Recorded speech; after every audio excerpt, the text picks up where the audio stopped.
Sœur Claire, c'est le dimanche des rameaux. Et aujourd'hui, contrairement à ce que vous faites d'habitude, vous allez nous commenter le psaume 22, ou plutôt le psaume 21, dans la liturgie 22 en hébreu. Voilà, parce qu'il éclaire beaucoup le sens de la passion du Seigneur et il montre comment le Seigneur a accompli les Écritures dans sa passion et dans sa mort. Donc comme préparation pour vivre les jours saints, je propose un commentaire de ce psaume, donc 21 dans la liturgie qui a repris la numérotation grecque et 22 dans nos Bibles. C'est ce fameux psaume qui commence par « Mon Dieu, pourquoi m'as-tu abandonné ?» et qui est abondamment cité 10 fois dans le Nouveau Testament, qui est cité soit directement, Jésus mourant sur la croix a récité ce psaume, soit des allusions au psaume, ils ont partagé mes vêtements, etc., soit des allusions très nettes au fait que les participants, les spectateurs, en voyant ce que vit Jésus, ont reconnu quelque chose du psaume 22. Alors dans la liturgie, on va simplement entendre à partir du verset 8, et comme refrain, mon Dieu, pourquoi m'as-tu abandonné ?» Donc je vais d'abord commenter ce refrain qui est le verset 2 de ce psaume. Sachant que le premier verset, vous irez voir dans vos Bibles, c'est le titre du psaume, et qui est appelé psaume sur la biche de l'aurore. Dans la tradition juive, il s'agit de la reine Esther, et l'aurore étant le moment, peut-être que nous on dirait plutôt l'aube, étant le moment de la nuit où les lumières nocturnes se sont éteintes et où on n'est pas sûr que les lumières du jour vont s'allumer, c'est le moment de toutes les angoisses. Et le début du livre d'Esther commence dans l'angoisse et se termine dans la liesse.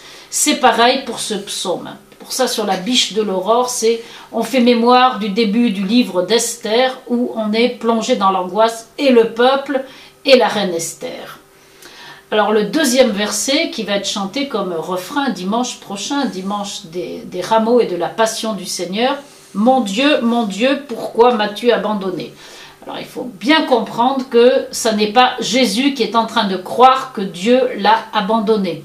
C'est Jésus qui est en communion avec tous ceux qui dans le monde ont l'impression qu'ils sont abandonnés par Dieu.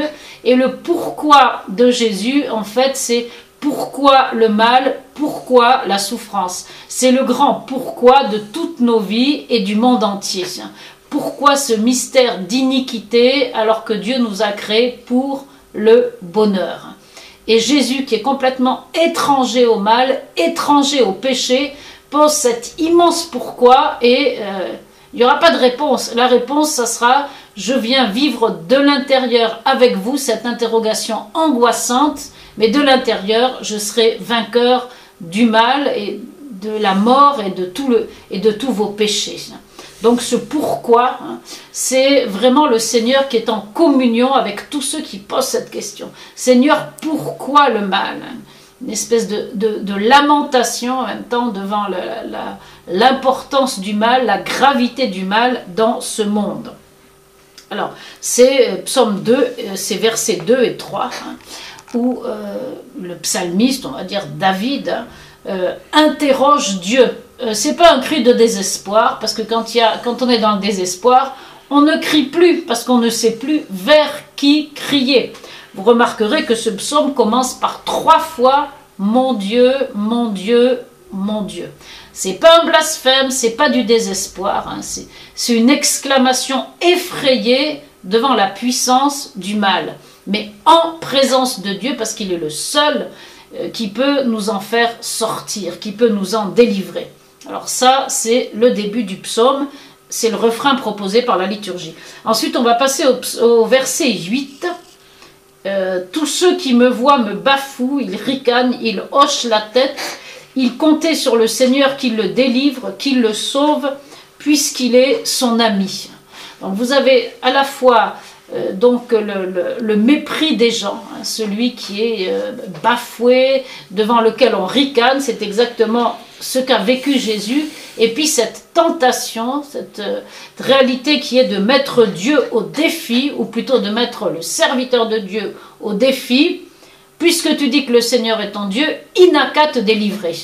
Mais c'est exactement ce que Jésus a entendu sur la croix. Mettre Dieu au défi d'agir immédiatement, comme une espèce de baguette magique, pour transformer les situations. C'est une grande tentation à laquelle Jésus a déjà résisté au désert, et bien sûr mourant sur la croix aussi. Il était en train de mourir crucifié, mais aussi de mourir d'amour pour nous, et en aucun cas il y a eu de défi de Dieu dans sa bouche. En tout cas, dans ce psaume, on voit que le psalmiste est aux prises à ceux qui méprisent Dieu, qui méprisent le serviteur de Dieu, au point de mettre Dieu au défi de venir sauver immédiatement celui qui est agressé. On voit à travers l'histoire de l'Église, à travers tous les martyrs, que c'est pas ça le problème. Le problème, c'est de vivre ce qu'on vit unis au Seigneur. Ou il nous délivre, ou il ne nous délivre pas. L'Épître aux Hébreux en parle encore d'une manière très belle.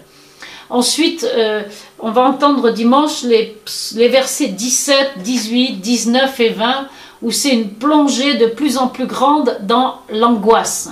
L'angoisse, qui en hébreu, c'est la même racine que le mot Mitzraïm, qui veut dire Égypte, veut dire qu'on est enfermé, qu'on a l'impression qu'il n'y a pas d'issue. Alors vous avez les chiens qui me cernent et les vauriens qui m'entourent. Voilà, ça c'est l'angoisse. Encerclé, entouré, enfermé. Et alors le verset suivant est très émouvant. « Il me perce les mains et mes pieds, je peux compter tous mes os. » Il faut savoir qu'en hébreu, il n'y avait pas écrit « Il me perce mes mains et mes pieds ». Il y avait écrit « Ils ont lié mes mains et mes pieds » ou comme un lion tombé dans un piège, j'ai été lié. Il n'était pas question de pieds et de mains transpercés. Les rabbins qui ont traduit la Bible en grec à Alexandrie, 3 siècles avant Jésus, ont transformé les pieds et les mains liés par « ils ont transpercé mes mains et mes pieds ». Dans l'Esprit Saint, ils ont déjà vu quelque chose, on va dire, de la passion et de la crucifixion du Seigneur. Verset 19, alors on continue à tomber dans l'angoisse qui est faite aussi, l'angoisse et la souffrance d'être méprisé par les hommes. « Ils partagent entre eux mes habits et tirent au sort mon vêtement ». C'est-à-dire que Jésus, le Fils de l'homme, comme il l'avait annoncé dans l'Évangile selon saint Marc, il est dit qu'il sera compté pour rien. Je crois que c'est Marc 9, 12. Eh bien là, c'est exactement ce qui se passe. Il est compté pour rien.